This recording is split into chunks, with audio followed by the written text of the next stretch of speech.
Olá pessoal, tudo bem? Vimos na aula passada, primeiro reinado, período regencial, a partir dessa aula, segundo reinado. Observe essa gravura.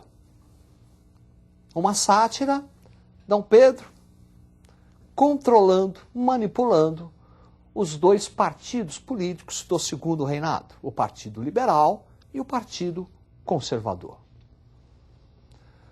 No segundo reinado, vai ocorrer uma alteração na organização política brasileira. A adoção do parlamentarismo a partir de 1847, com a criação do cargo da presidência do Conselho de Ministros.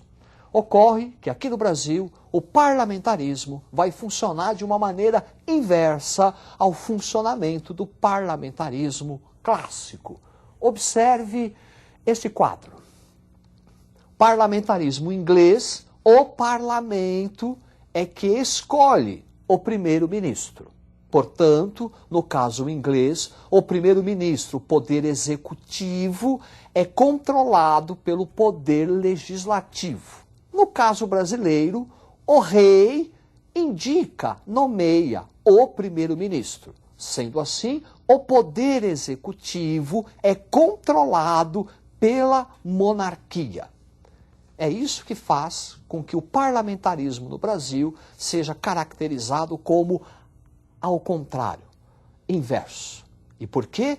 Não esqueça, a Constituição brasileira estabelece 4 poderes. Portanto, é pelo poder moderador que o rei pode nomear e demitir o primeiro-ministro, caracterizando a inversão.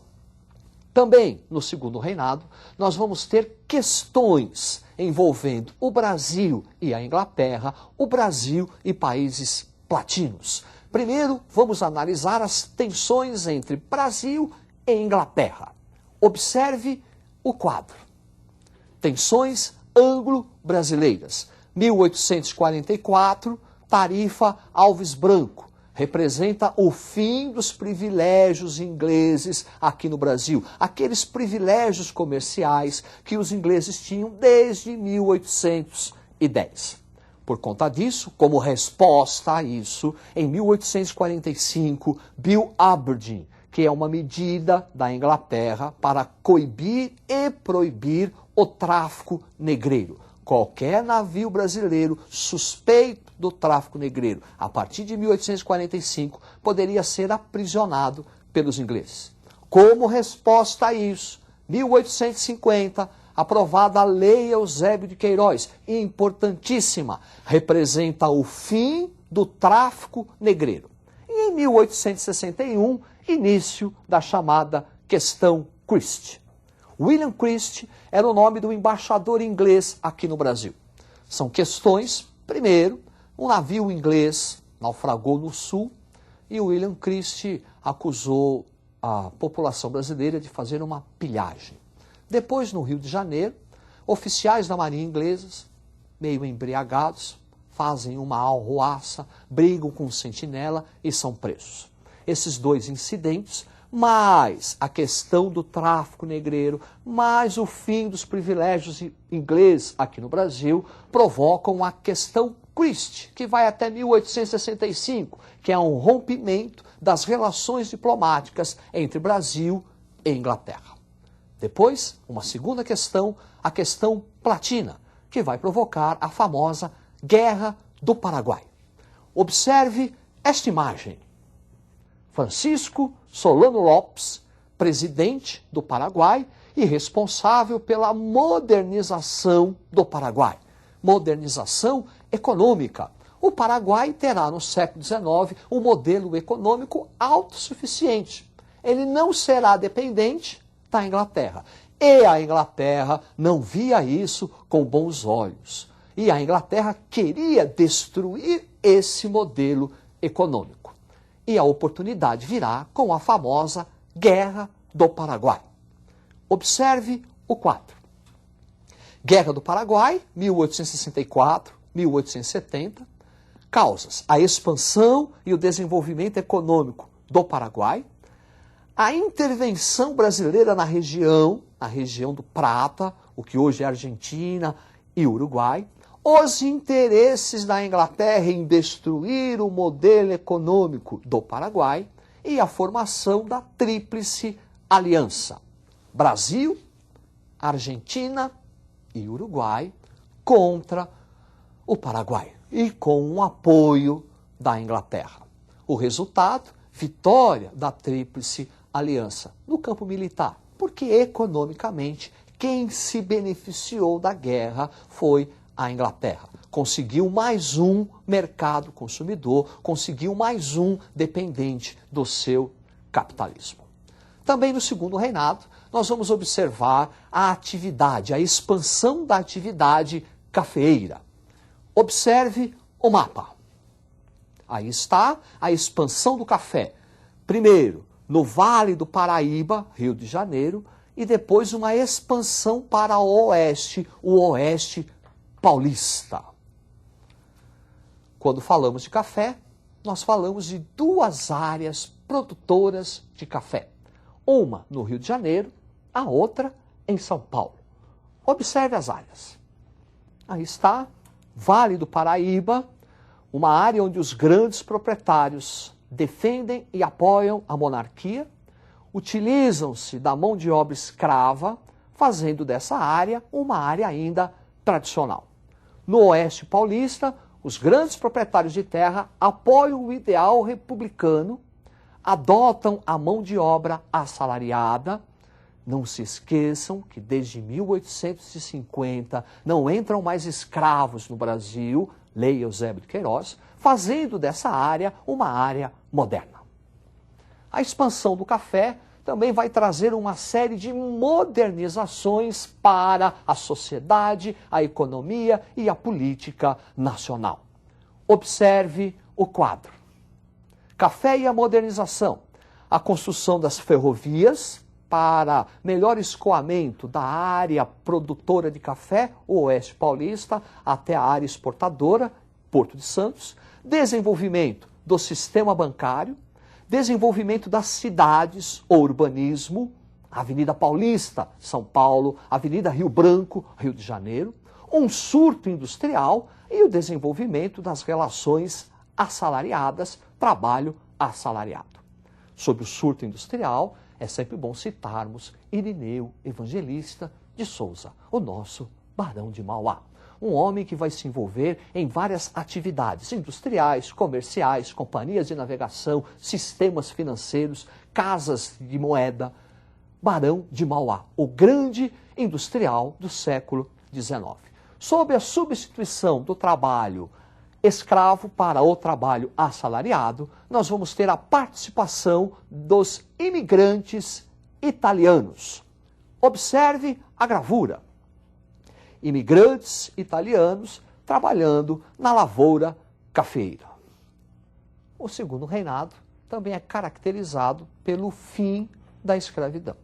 Vamos observar agora o processo que resultou na extinção da escravatura no Brasil. Observe o quadro.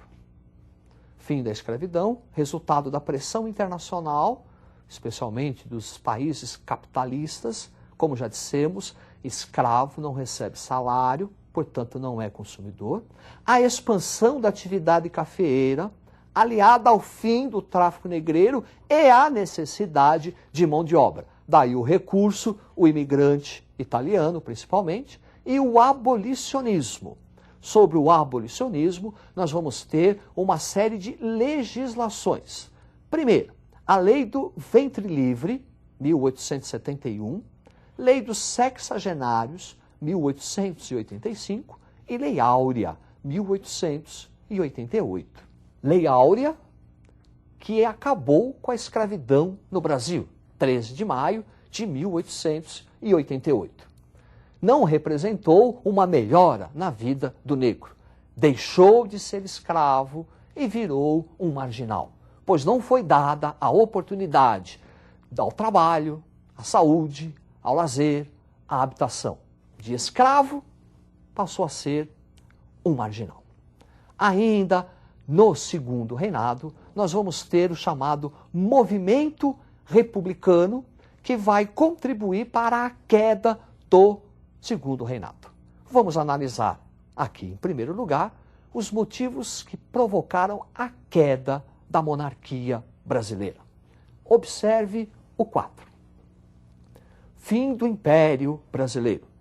Processos de modernizações do século XIX ligados ao café, desenvolvimento do urbanismo, desenvolvimento do sistema financeiro, modernizações. Questão religiosa envolvendo o Império e a Igreja. É contra o regime do padroado, contra a intervenção do Estado nos assuntos religiosos. Desenvolvimento da questão militar, envolvendo o Exército contra o Estado.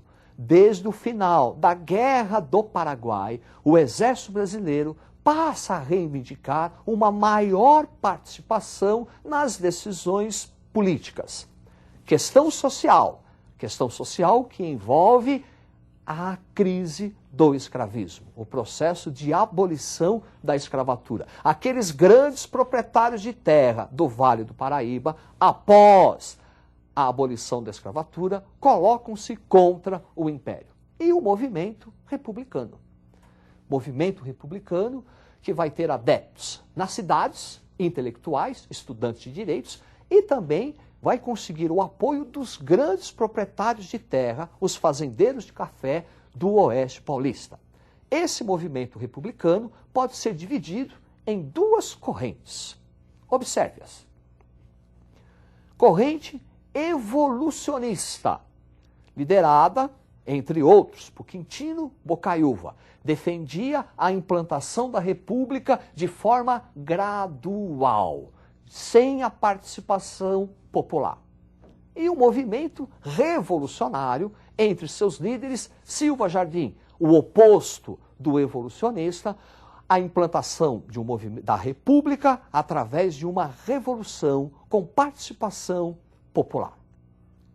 A tendência que ganhou foi a tendência evolucionista. E em 15 de novembro de 1889 foi proclamada a República. Representa o final do Segundo Reinado e o início de uma nova fase política na história brasileira. Agora, a proclamação da República não muda muita coisa na história brasileira. Continuamos com o modelo agrário exportador. Continuamos com o modelo ainda das origens coloniais. E com a implantação da República, a atividade do café vai continuar a ser a principal atividade econômica. Vimos então na aula de hoje o Segundo Reinado, as tensões, Guerra do Paraguai, questão Christie, a evolução do café e as suas consequências para o Brasil e o nosso movimento republicano. É isso aí, tenham uma boa sorte, estude e até a próxima.